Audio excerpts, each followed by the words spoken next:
जब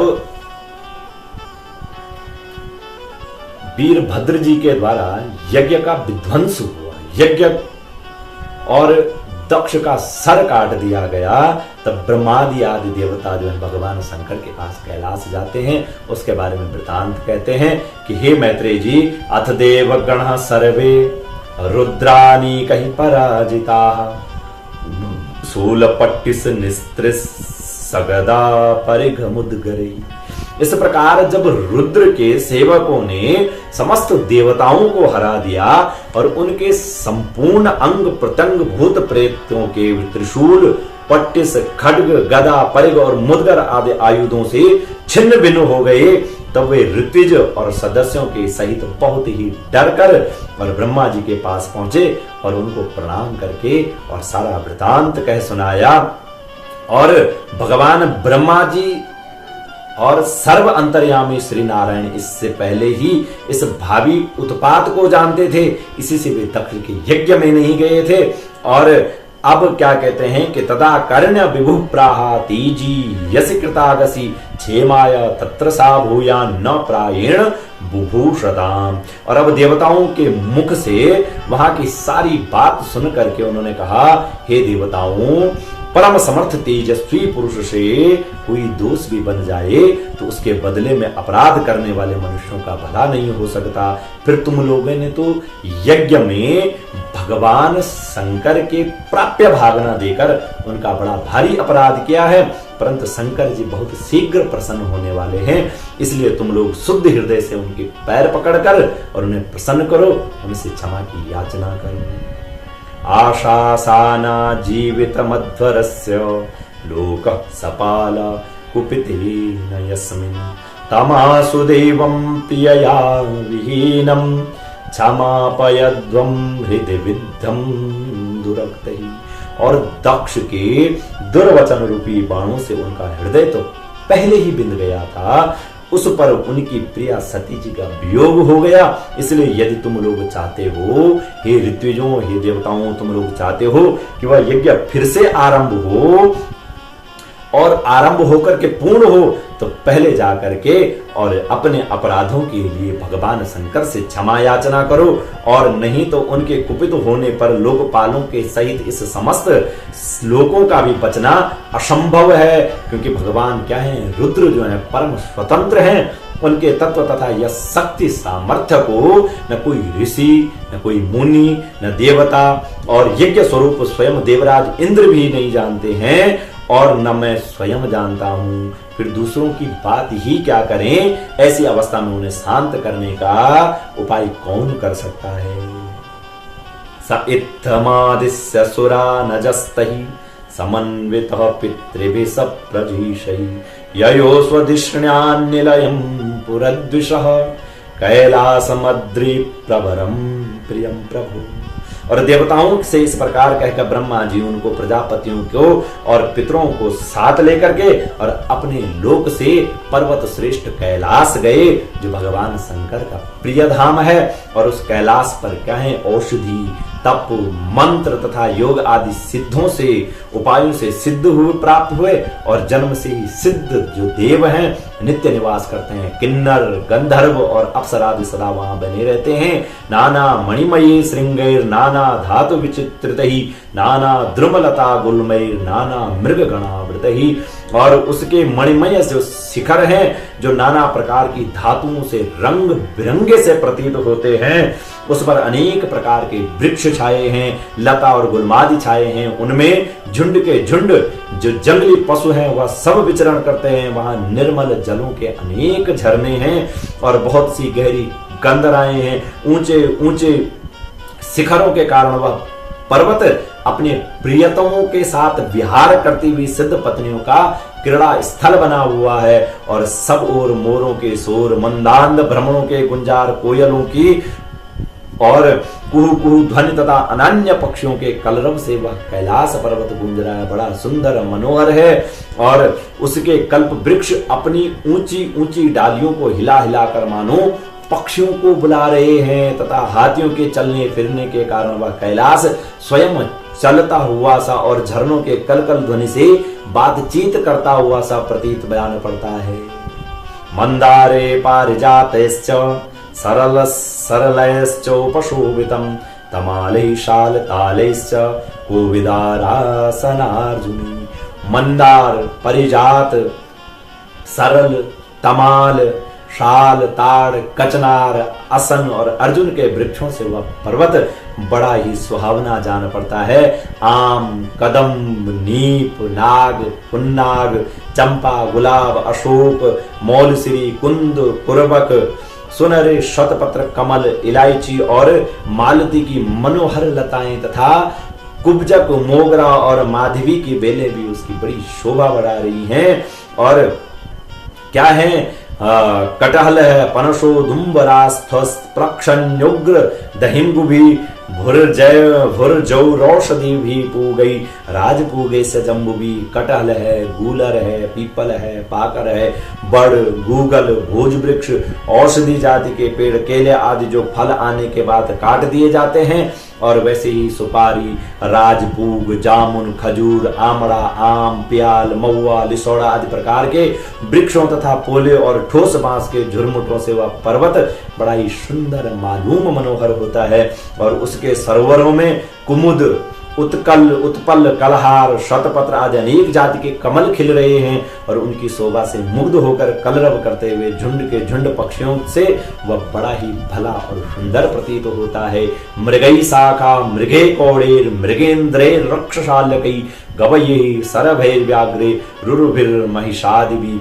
जहां तहां हरिण घूम रहे हैं, हरिण घूम रहे हैं, वानर हैं, सुअर हैं, सिंह हैं, रीछ हैं, साई हैं, नीलगाय, सरभ, बाघ, कृष्ण मृग, भैंसे, कृणांद्र, एकपद, अश्वमुख, भेड़िए, कस्तूरी मृग घूमते रहते हैं। और वहां के सरोवरों के तट केलों की पंक्तियों से घिरे होने के कारण बड़ी शोभा को प्राप्त करते हैं। और उसके चारों ओर क्या है, नंदा नाम की नदी बहती है और जिसका पवित्र जल देवी सती के स्नान करने से और भी पवित्र और सुगंधित हो गया है। वह भगवान भूतनाथ निवास स्थान उस कैलाश पर्वत की ऐसी रमणीयता देखकर देवताओं को बड़ा ही आश्चर्य हुआ। और फिर क्या देखते हैं, ददुरुस्तु तत्र ते रम्यम अलकाम नाम वैपुरीम वनम सौगंधिकीम चापी यत्र तन्नाम पंकजम। और वहां उन्होंने एक अलका नाम की एक सुरम्यपुरी और सौगंधिक वन को देखा जिसमें सर्वत्र सुगंध फैलाने वाले सौगंधिक नाम के कमल खिले हुए हैं। उस नगर के बाहर और नंदा और अलकनंदा नाम की दो नदियां बहती हैं। वे तीर्थपाद श्री हरि की चरण रज के संयोग से अत्यंत पवित्र हो गई हैं। और ययो सुरस्त्रिय छत्तर रवरुय स्वदिष्णयतः क्रीडन्ति पुंसः सच्चिन्त्यो विगाय रतिकर्षितः। और हे विदुर जी, उन नदियों में रति विलास से थकी हुई देवांगनाएं अपने अपने निवास स्थान से आकर जल क्रीड़ा करती हैं और उसमें प्रवेश कर अपने प्रियतमों पर जल उलीचती हैं, जल में क्रीड़ा कर रही हैं। स्नान के समय उनका तुरंत का लगाया हुआ जो कुमकुम मिश्रित जल को हाथी प्यास न होने पर भी गंध के लोभ से और स्वयं पीते और अपनी हाथनियों को भी उस जल को पिलाते। अलकापुरी पर चांदी, सोने और बहुमूल्य मणियों के सैकड़ों विमान छाए हुए थे और जिनमें अनेकों यक्ष पत्नियां निवास कर रही थी। और इनके कारण वह विशाल नगरी बिजली और बादलों से छाए हुए आकाश के समान जान पड़ता था। और हित्वा यक्षेश्वरपुरीम वनम सौगंधिकम चतत द्रुमहि काम दुघैर्यदम चित्रमाल्य फलेच्छदे। और यक्षराज जो कुबेर जी हैं उनकी राजधानी उस अलकापुरी को पीछे छोड़कर देवगण कहां चले, सौगंधिक वन में आए। और वह वन रंग बिरंगे फल फूल और पत्तों वाले अनेकों कल्प वृक्षों से सुशोभित था। उसमें कोकिल आदि पक्षियों का कलरव और भौरों का बड़ा सुंदर गुंजार हो रहा था। बड़े सुंदर गुंजायमान वह भौरे हो रहे थे तथा राजहंसों के परम प्रिय जो कमल कुसुमों से सुशोभित वहां अनेक प्रकार के सरोवर थे। वन कुंजर संघृष्ट हरिचंदन वायुना अधि पुण्य जनस्त्रीणाम मुहुरुन्मथयन् मनः। और वह वन जंगली हाथियों के शरीर की रगड़ लगने के कारण घिसे हुए हरे चंदन वृक्षों का स्पर्श करने वाली सुगंधित वायु के द्वारा यक्ष पत्नियों के मन को विशेष रूप से मथे डालता था। और बावलियों की सीढ़ियां वैदुर्य मणि की बनी हुई थी और उनमें बहुत से कमल खिले हुए थे। वहां अनेकों किम पुरुष जी बहलाने के लिए आए हुए थे। वहां इस प्रकार उस वन की शोभा निहारते जब देवगण कुछ आगे बढ़े तब उन्हें पास ही एक बट वृक्ष दिखाई दिया। कैसा संयोजन सतुत्सेद पादो न विटपायतः पर्यकृता चलच्छायो निर्णीडस्ताप वर्जितः। और वह वृक्ष कैसा है? योजन शतो 100 योजन ऊंचा था। उसकी शाखाएं 75 योजन तक फैली हुई थी और उसके चारों ओर सर्वदा अविचल छाया बनी रहती थी, इसलिए धूप का कष्ट कभी वहां नहीं होता था तथा उसमें कोई घोंसला भी नहीं था। और उस महायोगमय और मोक्षों के आश्रयभूत वृक्ष के नीचे देवताओं ने भगवान शंकर को विराजमान देखा। कैसा? साक्षात क्रोधहीन काल के समान जान पड़ते थे। सनंदनाद्यैर महासिद्धि शांते शांत विग्रहम उपास्यमानम सख्या च भरता गुह्यकर प्रशांत।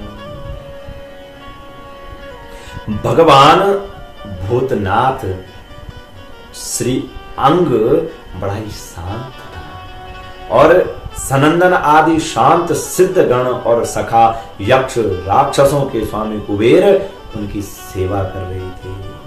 और वह जगतपति महादेव जी सारे संसार के सुहृद हैं और स्नेहवश सबका कल्याण करने वाले हैं। वे लोक हित के लिए ही उपासना, चित्त की एकाग्रता और समाधि आदि साधनों का आचरण करते हैं।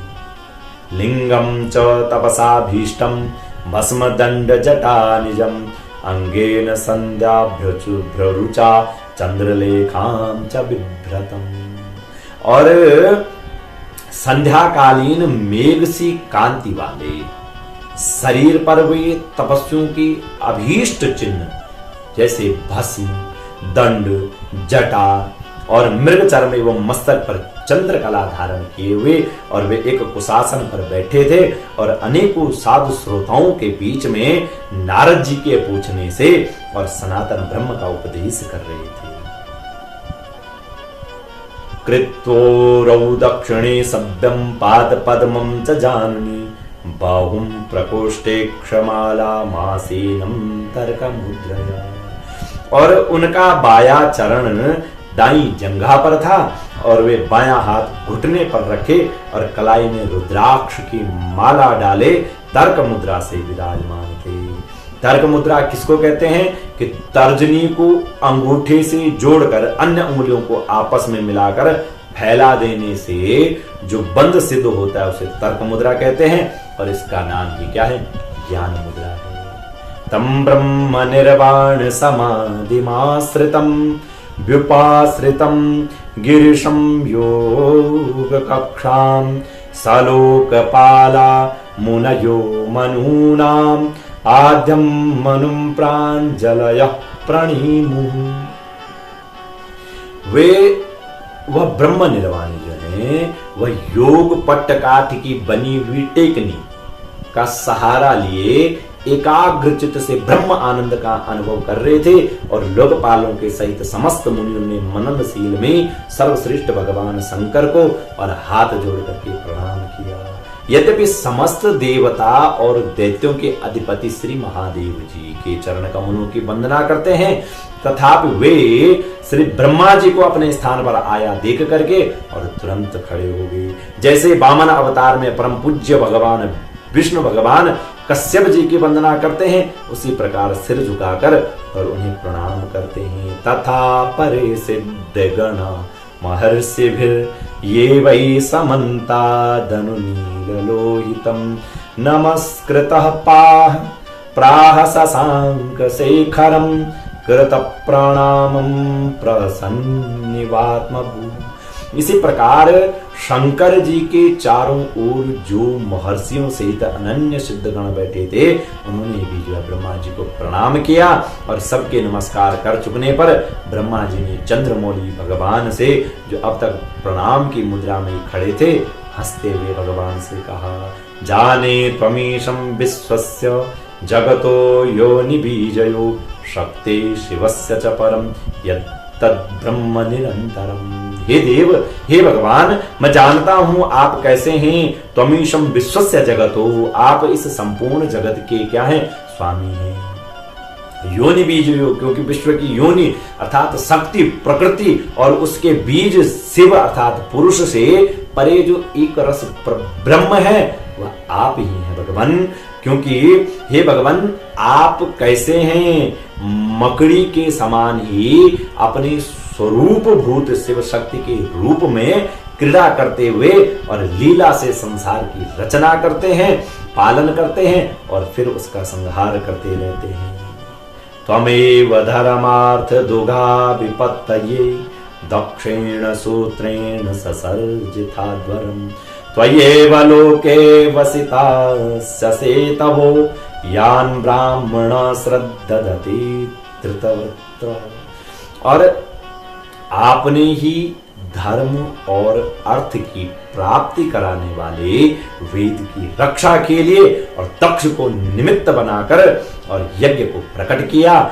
आपकी ही बांधी हुए वर्णाश्रम की मर्यादाएं हैं, जिनका नियमनिष्ठ ब्राह्मण श्रद्धा पूर्वक पालन करते हैं। हे मंगलमय महेश्वर, आप शुभ कर्म करने वालों को स्वर्गलोक तथा पाप कर्म करने वालों को घोर नरक में डालते हैं। फिर भी किसी किसी व्यक्ति के लिए इन कर्मों का फल उल्टा कैसे हो जाता है। न वै सतां त्वच्चरणार्पितात्मनां भूतेषु सर्वेषु विपश्यतां तव भूतानि चात्मन्य पृथग्दृक्षतां प्रायेण रोषोऽभिभवेद्यथा पशु। हे महान भाव, हे प्रभु, आपके चरणों में अपनों को समर्पित कर देते हैं। जो महान भाव ऐसे हैं जो आपके चरणों में अपने आप को पूर्णतया समर्पित कर देते हैं और जो समस्त प्राणियों में आपकी ही झांकी करते हैं और समस्त जीवों को अभेद दृष्टि से आत्मा में ही देखते हैं, वे पशुओं के समान प्रायः क्रोध के अधीन नहीं होते और पृथक धिया कर्म दृशो दुराशया परोदयेनार्पित अद्रुजोस्मिसं परान्दुरक्तैर्वितदन्तरुदन्ता स्थान्मावधि दैव वदान भवद्विदः। जो लोग भेद बुद्धि होने के कारण, जिनकी बुद्धि में भेद हो जाता है, उसके कारण कर्मों में ही आसक्त हैं और जिसकी नीयत अच्छी नहीं होती है, दूसरों की उन्नति को देखकर जिनका चित्त रात दिन कुड़ा करता है और जो मर्म भेदी अज्ञानी तथा अपने दुर्वचनों से दूसरों का चित्त दुखाया करते हैं, आप जैसे महापुरुषों के लिए उन्हें मारना भी उचित नहीं है, क्योंकि वे बेचारे तो विधाता के ही मारे हुए। हे देव, हे देवों के देव, हे भगवान, हे कमलनाभ की प्रबल माया से मोहित हो जाते हैं। हो जाने के कारण यदि किसी पुरुष की कभी किसी स्थान में भेद बुद्धि होती है तो भी साधु पुरुष अपने पर दुख कातर स्वभाव के कारण और उस पर कृपा ही करते हैं। दैववश जो कुछ हो जाता है वे उसे रोकने का प्रयत्न कदापि नहीं करते हैं। भवास्तु पुंसः परमस्य मायया दुरन्तया स्पृष्टमति समस्तदृक् तथा हतात्मस्वनुकर्म चेतस् स्वनुग्रहं कर्तुमिहार्हसि प्रभु। हे प्रभु, भवास्तु पुंसः परमस्य मायया, आप कैसे हैं, सर्वज्ञ हैं और परम पुरुष भगवान की दुस्तर माया ने आपकी बुद्धि का कभी स्पर्श तक नहीं किया है। अतः जिनका चित्त उसके वशीभूत होकर के, किसके, भगवान की माया के वशीभूत होकर के कर्म मार्ग में आसक्त हो रहा है, उनके द्वारा अपराध बन जाए तो भी उन पर आपको ही प्रभु कृपा ही करनी चाहिए। ऊर्ध्वरस्यो धरणं हतस्य भूस् त्वया समाप्तस्य मनुः प्रजापति न यत्र भागं तव भागिनो ददुः कुयन्विनो येन मको निनीयते। हे भगवान, आप सबके मूल हैं, आप इस चराचर संसार के मूल हैं और आप ही संपूर्ण यज्ञों को पूर्ण करने वाले हैं। यज्ञ भाग पाने का भी आपको पूर्ण अधिकार है, फिर भी इस दक्ष यज्ञ के बुद्धिहीन याजकों ने आपको यज्ञ भाग नहीं दिया, इसी के यह आपके द्वारा विध्वंस हुआ है। अब आप इस अपूर्ण यज्ञ का पुनरुद्धार करने की कृपा करें। जीवताद्य जमानोयम प्रपद्येताक्षिणी भगः भृगो स्मृष्णुर्णि रोहन्तु पूष्णो दंता सपूर्ववत्। और प्रभु, आप ऐसा कीजिए जिससे यजमान दक्ष फिर से जीवित हो उठे, वह फिर जीवित हो जाए और भग देवता को नेत्र मिल जाएं और भृगु जी को दाढ़ी मूछ मिल जाए और पूषा के दांत पहले के ही समान निकल आए। हे रुद्रदेव, हे भगवान, देवानाम भग्न गात्राणाम मृत्युजाम चायुधाश्म भी भवतानुगृहीतानाम आशुमन्योस्त्वनातुरम। हे रुद्रदेव, अस्त्र शस्त्र और पत्थरों की बौछार से जिन देवता और ऋतुजों के अंग प्रत्यंग घायल हुए हैं, आपकी कृपा से वे फिर ठीक हो जाएं। और एष रुद्र भागोस्तु यदुच्छिष्टो ध्वरस्य वै यज्ञस्ते रुद्र भागेन कल्पता मध्य यज्ञासन। और हे भगवान, इसके बदले में हम आपको क्या देंगे? बोले यज्ञ संपूर्ण होने पर जो शेष रहे, जो कुछ शेष रहेगा वह सब आपका भाग होगा। और यज्ञ विध्वंसक आज यह यज्ञ आपके ही भाग से पूर्ण हो सकता है भगवान। इसलिए आप जो है हम सब पर कृपा करके और इस दक्ष यज्ञ को पूर्ण करने में हमारी सहायता करें।